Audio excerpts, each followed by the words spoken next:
I thought I have heard everything and seen everything, but seeing that the Azerbaijani delegation is trying to say that something in this very building was adopted by the European Parliament is false is something new to me.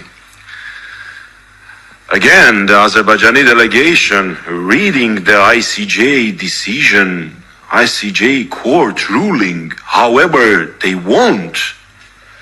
It's something new for me too. You do love numbers, I guess. Let me bring a number of my own.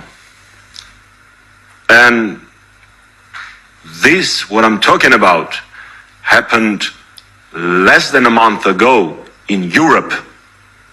60 people died during their road from Nagorno-Karabakh to Armenia because they weren't forcefully displaced. Those people wanted to go.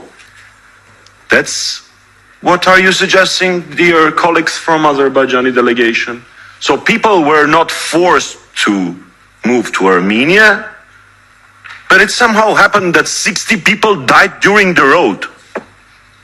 I don't really think that it was a really voluntary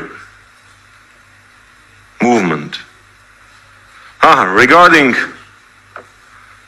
people that came there to live in 90s, Armenians in Nagorno-Karabakh, in Artsakh, were living for centuries. And you do know that.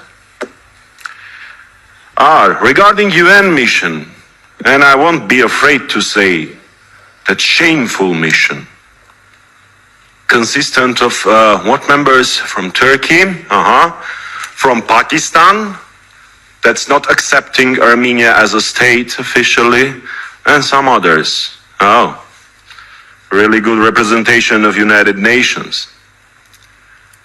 Regarding the 4 resolutions, again, you know that these 4 resolutions were regarding the conflict back there in early 19s. That has nothing to do with conflict resolution, with Nagorno-Karabakh issue, that Armenia had no obligations with those UN resolutions, only one, to use its possibilities upon the authorities of Nagorno-Karabakh to stop the armed conflict, and Armenia did that back then in 19s. Well, you were speaking about the human rights in Azerbaijan. I will have sent by my associates some interesting reading materials by the US State Department, by the European Parliament, by the European institutions that are colorfully describing the state of human rights in Azerbaijan.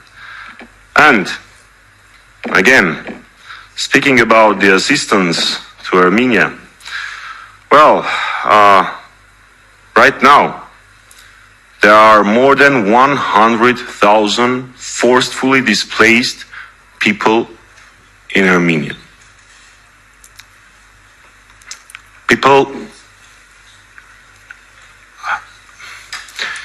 I don't even want to present tragedies of families, of children that are at the moment happening.